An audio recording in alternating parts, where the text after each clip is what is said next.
పటాన్చెరు పాసమైలారంలో శిథిలాల తొలగింపు కొనసాగుతోంది. భారీ వర్షంలోనూ రెస్క్యూ ఆపరేషన్ చేస్తున్నారు సహాయక సిబ్బంది. ఇటు పేలుడు ధాటికి కార్మికులంతా చెల్లాచెదురుగా పడిపోయారు. వీరిలో 12 మంది మృతి చెందారు. వారిని గుర్తుపట్టలేనంతగా డెడ్ బాడీలు ఛిద్రమైపోయాయి. కేవలం 3 మృతదేహాలను మాత్రమే గుర్తించగలిగారు. మిగిలిన మృతదేహాలకు కూడా DNA పరీక్షలు చేయాలని నిర్ధారించారు. DNA పరీక్షల తర్వాత మృతదేహాలను బంధువులకు అప్పగించనున్నారు. ఉదయం ఈ ప్రమాదం జరగగా సాయంత్రం వరకు ముమ్మరంగా రెస్క్యూ ఆపరేషన్ జరిగింది. ఉదయం 11 ఫైర్ ఇంజన్లు ప్రమాద స్థలికి చేరుకుని మంటలను ఆర్పేశాయి. అయితే పేలుడు ధాటికి 3 అంతస్తుల భవనం కూలిపోగా కార్మికులు తీవ్రంగా గాయపడ్డారు. ఆ శిథిలాలను తొలగించేందుకు NDRF, SDRF, హైడ్రా సిబ్బంది కూడా రంగంలోకి దిగారు. భారీ క్రేన్ల సాయంతో శిథిలాలను తొలగించారు. అయితే సాయంత్రం తర్వాత ఒక్కసారిగా భారీ వర్షం కురిసింది. దీనికి తోడు ప్రమాదం జరిగిన ఫ్యాక్టరీ చుట్టుప్రక్కల ప్రాంతాల్లో విద్యుత్ సరఫరా నిలిపివేయడంతో కాసేపు సహాయక చర్యలకు అంతరాయం ఏర్పడింది. దాదాపు 2 గంటల తర్వాత వర్షంలోనే సహాయక చర్యలను చేపట్టారు రెస్క్యూ సిబ్బంది. పాసమైలారంలో రెస్క్యూ ఆపరేషన్ ఇంకా కొనసాగుతున్నట్లుగా తెలుస్తోంది. పూర్తి సమాచారం మా ప్రతినిధి కిరణ్ అందిస్తారు. కిరణ్.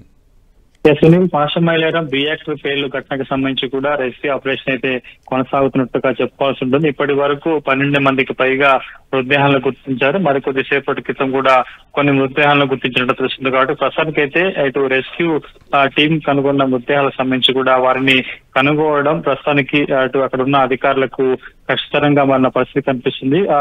రియాక్టర్ పేలుడు దాటికి అటు శరీర భాగాలన్నీ కూడా ఛిద్రమైన నేపథ్యంలో వాళ్ళని కనుక్కోవడం కొంత కష్టతరంగా మారిన నేపథ్యంలో వారికి ఇటు పటాన్చెరు ఏరియా ఆసుపత్రిలోనే ఈ రాత్రికి పోస్ట్ మార్టం చేసేందుకు ఏర్పాటు చేస్తున్నందుకు సంబంధించి ఫోరెన్సిక్ టీం ను కూడా అక్కడికి పంపించాలంటూ కూడా మంత్రి దామోదర్ సింగ్ ఆదేశాలు జారీ చేయడంతో ప్రత్యేక బృందాలు కూడా అక్కడికి చేరుకున్న పరిస్థితి కనిపిస్తుంది. ఇక ఎప్పుడే ఈ ఘటనకు సంబంధించి ఎవరైతే అక్కడ చనిపోయారో వారికి సంబంధించిన బంధువుల వద్ద నుంచి కూడా DNA తీసుకొని అక్కడ డెడ్ బాడీకి సంబంధించిన వాటితో కూడా కొన్ని శాంపిల్ సేకరించి కూడా వాటిని గుర్తుపట్టే అవకాశం అయితే కనిపిస్తుంది. ఇక ఈ రోజు ఉదయం 9 గంటలకు చోటు చేసుకున్న ఘటన తర్వాత కూడా చాలా సుదీర్ఘంగా ఇటు రెస్క్యూ ఆపరేషన్స్ NDRF అదేవిధంగా హైడ్రాతో పాటు SDRF సంబంధించిన బృందాలు కూడా చేస్తున్నాయి. కానీ కొద్దిసేపటి క్రితం భారీ వర్షం కురవడం, ఆ చుట్టుపక్కల ఈ రియాక్టర్ పేర్ల దాటికి విద్యుత్ సరఫరా కూడా నిలిచిపోవడంతో కష్టతరంగా మారిన నేపథ్యంలో ప్రస్తుతానికి అయితే నేరుగా మరొకసారి దామోదర్ రాజనరసింహ కూడా అక్కడికి చేరుకొని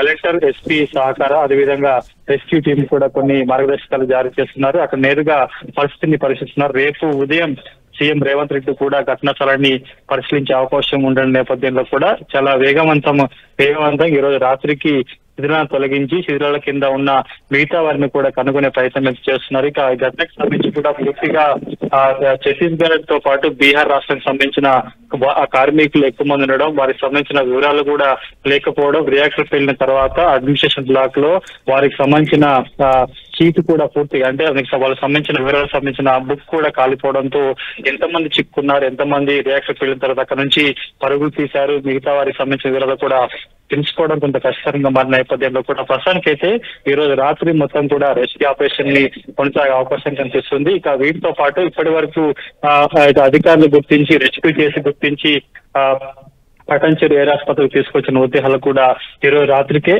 పోస్ట్ మార్టం పూర్తి చేసి DNA పూర్తి చేసి కూడా రేపు ఉదయానికి మృతదేహాలను కూడా బంధువులకు అప్పించే అవకాశం కనిపిస్తుంది. ప్రస్తుతానికైతే 3 మృతదేహాలను మాత్రమే గుర్తించగలిగారు. మిగతా మృతదేహాలను గుర్తించడం కష్టతరంగా మారినట్టుగా తెలుస్తుంది.